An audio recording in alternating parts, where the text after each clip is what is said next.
ஓம் come கணபதாய நமக. ஓம் நமச்சிவாய நமக. ஓம் நமோ நாராயணாய நமக. அனைவருக்கும் அன்பான வணக்கங்கள். நான் உங்கள் ராஜி. கந்தர் அலங்காரம், அருணகிரிநாதர் அருளிய கந்தர் அலங்காரம் விநாயகர் காப்பிலிருந்து ஆரம்பித்து 108 பாடல்கள் இருக்குங்க. இந்த 108 பாடல்களுமே ஒரு அர்ச்சனை பாடல்களாக இருக்கிறது. அர்ச்சனை முருகபெருமானுக்கு செய்யக்கூடிய பாமாலை அர்ச்சனையாக இந்த கந்தர் அலங்காரத்தை நம்ம சொல்லலாம். இந்த 108 பாடலையும் நம்ம தினம்தோறும் சொல்லணும், படிக்கணும், பாடணும் அப்படின்னு சொல்லலை. இந்த 108 பாடல்களில் ஏதாவது ஒரே ஒரு பாடலை தினமும் ஒரு முறையாவது சொல்லி முருகபெருமானை நாம் வழிபாடு செய்தால் முருகனின் பேரருளை நம்மால் பெற முடியும்.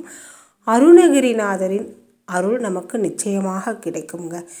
கந்தர் அலங்காரம் என்ற இந்த தலைப்பு கொண்ட இதில் வரும் பாடல்கள் அனைத்துமே முருகபெருமானை அலங்காரம் செய்வதற்காக பாடப்பெற்ற பாடல். அதாவது நம்ம முருகபெருமானுக்கு தினம்தோறும் அலங்காரம் செய்வோம். கோவில்களில் பார்த்திங்கன்னா இன்றைக்கி சிவப்பு வஸ்திரம் வைத்து அலங்காரம் செய்வாங்க. அடுத்த நாள் மஞ்சள் வஸ்திரம் வைத்து அலங்காரம் செய்வாங்க. மல்லிகைப்பூ, சாமங்கிப்பூ, ஜாதிப்பூன்னு விதவிதமான மலர்கள் கொண்டு அலங்காரம் செய்வாங்க. எவ்வளோ அழகாக பார்த்து அலங்காரம் செய்தாலும் அந்த அலங்காரத்தை கலைப்பாங்க மறு அலங்காரம் செய்வதற்காக. ஆனால் அருணகிரிநாதர் அருளிய இந்த கந்தர் அலங்காரம் காலத்திற்கும் அழிவில்லாதது, எப்போதுமே யாராலையும் அழிக்க முடியாதது. காலத்திற்கும் அழிவில்லாத அலங்காரம் என்றால் அது கந்தர் அலங்காரம் தான். கந்தர் அலங்காரத்தை விட சிறப்பான ஒரு அலங்காரம் முருகபெருமானுக்கு யாராலும் செய்ய முடியாது. அவ்வளவு அழகாக அற்புதமாக அருணகிரிநாதர் முருகபெருமானுக்கு இந்த கந்தர் அலங்காரத்தை எழுதியிருக்கார். எத்தனை வாசம் உள்ள மலர்களாக இருந்தாலும் சரி, நல்ல மனம் உள்ள அழகிய மலர்களாக இருந்தாலும் சரி, அந்த மலர் ஒரு நாள் இல்லைனாலும் ஒரு நாள் வாடி போகும்.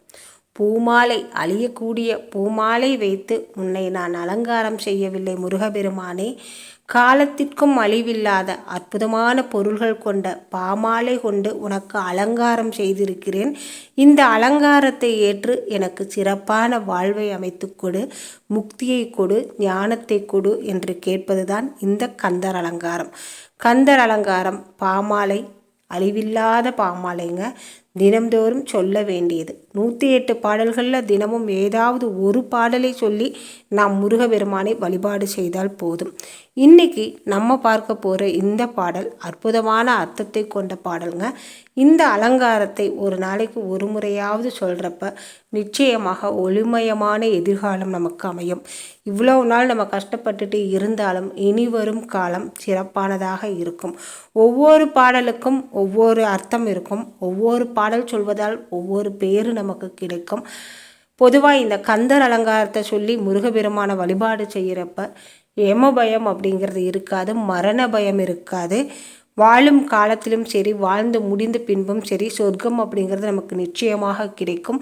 பிறவாமை என்னும் பெரும் வரம் கிடைக்கும். முருகபெருமானின் அருளால் ஞானமும் முக்தியும் நிச்சயமாக நமக்கு கிடைக்கும். ஒளியில் விளைந்த உயர்வு ஞான பூதரத்து உச்சியின் மேல் அழியில் விளைந்த ஓர் ஆனந்தத்தேனை அநாதியிலே வெளியில் விளைந்த வெறும்பாலை பெற்ற வெறுந்தனியை தெளிய விளம்பியவா முகம் ஆரடைந்த தேசிகனே. அருட்பெரும் ஜோதியில் உண்டாகிய உயர்ந்த ஞானமாகிய மலையின் உச்சியிலே தனுப்பெரும் கருணையால் உண்டாகிய ஒப்பற்ற சிவானந்த தேனை மிகவும் பழைய காலத்திலேயே கட்டு நீங்கிய வெட்ட வெளியில் உண்டாகிய ஒன்றும் இல்லாத ஒன்றை தன்னிடத்தில் பெற்றுள்ள தன்னந்தனிமையான நிலையை அடியேன் தெளிவடைந்து உய்யுமாறு உபதேசித்து அருளிய 6 முகங்களை உடைய திருமுருக பெருமானே. முருகபெருமானை நாம் வழிபாடு செய்தால் நம்ம எப்பேற்பட்ட மூடனாக இருந்தாலும் சரி, மடையனாக இருந்தாலும் சரி, நம்ம ஒன்றுக்குமே ஆகாதவனாக இருந்தாலும் சரி, ஒன்றும் தெரியாத அடிமுட்டாளாக இருந்தாலும் சரி, முருகபெருமான் நம்மை ஆட்கொண்டு விட்டார், அவரை நாம் சரணாகதி அடைந்து விட்டோம் அப்படின்னா போதுங்க. ஒன்றும் இல்லாத ஒன்றை தன்னிடத்தில் உண்டாக்கி அந்த ஒன்றை தனிப்பெரும் கருணையாக்கும் வல்லமையை கொடுக்கக்கூடியவர் முருகபெருமான்.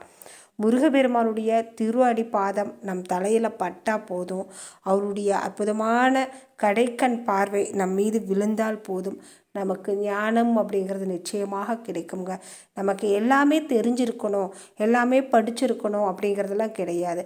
நம்ம செய்ய வேண்டியதெல்லாம் இறை வழிபாடு, இறைவனை இறுக பற்றி கொள்வது. இறைவன் அப்படின்னு அவருக்கு எதற்கு பெயர் வந்தது அப்படின்னு கேட்டிங்கன்னா, எல்லா இடங்களிலும் இறைந்து கிடைப்பவர், சூட்சம வடிவில் நமக்கு உணர்த்தக்கூடியவர். இறை வழிபாடு அப்படிங்கிறது ஒருத்தங்க நமக்கு சொல்லி கொடுத்து நமக்கு தெரியறதில்ல, வர்றதில்ல. நம்ம அனுபவபூர்வமாக நம்ம ஒவ்வொரு நொடியும் உணர்ந்து நம்ம தெரிஞ்சுக்கிறது தான் இந்த ஆன்மீகம், இறை வழிபாடு எல்லாமே. தெய்வ வழிபாட்டுக்கு முக்கியமாக நமக்கு தேவையானது உணர்ந்து கொள்ளுதல். இறைவனை உணர்ந்து கொள்வது அப்படிங்கிறது ரொம்ப ரொம்ப எளிமையானதுங்க. நம்ம ஒவ்வொருத்தராலையும் இதை உணர முடியும். கோவிலில் போய் இறை வழிபாடு செய்கிறப்ப, கற்பூர ஆராத்தி காண்பிக்கிறப்ப கண்களிலிருந்து கண்ணீர் வரும், உடம்பு சிலிர்த்துக்கும். இது எல்லாமே இறைவன் நம்ம பக்கத்துலேயே தான் இருக்கார் அப்படிங்கிறத உணர்த்தக்கூடிய அறிகுறிகள். நம்மளை அறியாமையே நம்ம போயிட்டு கோவிலில் நின்று எனக்கு இப்படி ஆயிடுச்சு, இதுக்கு நான் என்ன பண்ணுறது அப்படின்னு கேட்குறப்ப நம்மளை அறியாமல் கண் கலங்கும். பார்த்தீங்களா? நம்ம அப்பா கிட்ட பேசுகிற மாதிரி, அம்மா கிட்ட பேசுகிறது மாதிரி கூட இல்லாமல் நமக்குன்ட்டு ஒரு தனிமையான ஒரு உறவு, அந்த சொல்லவே முடியாதுங்க, அதை வார்த்தையால் விவரிக்க முடியாது. அதை நம்ம உணர்ந்தால் மட்டுமே தான், ஒவ்வொருத்தரும் உணர்ந்தால் மட்டுமே தான் அதைய சொல்ல முடியும். எப்படி சொல்கிறதுன்னு கூட நமக்கு தெரியாது. உணர்வு அப்படிங்கிறது நீங்கள் ஒவ்வொருத்தருக்கும் கண்டிப்பாக கிடைக்கும். நீங்கள் அதற்கெல்லாம் நம்ம பண்ண வேண்டியது இறைவனை இறுக பற்றி கொள்வது, நம்பிக்கையோடு வழிபாடு செய்வது. எது வந்தாலும் நம்மை கைவிட மாட்டான் அப்படிங்கிற நம்பிக்கை வேண்டும்.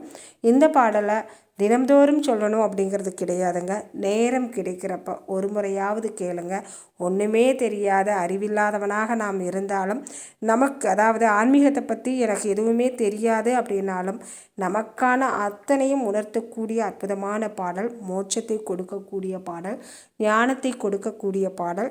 இந்த பதிவு உங்களுக்கு பிடிச்சிருக்கும் அப்படின்னு நான் நினைக்கிறேன். பிடிச்சிருந்தால் மறக்காமல் ஒரு லைக்கும் கமெண்ட்டும் கொடுங்க. நண்பர்களுக்கும் உறவினர்களுக்கும் ஷேர் பண்ணுங்கள். அதாவது இந்த மாதிரி பாடல்களை எல்லாம் நம்ம காலத்தால் அழிஞ்சிரும் விட்டுருவோம் அப்படிங்கிற மாதிரி இல்லாமல் நம்ம எல்லாரும் அடுத்த சந்ததிக்கு எடுத்துகிட்டு போகணுங்க. இனி வர்றவங்களுக்கும் இதை நம்ம சொல்லி கொடுக்கணும்.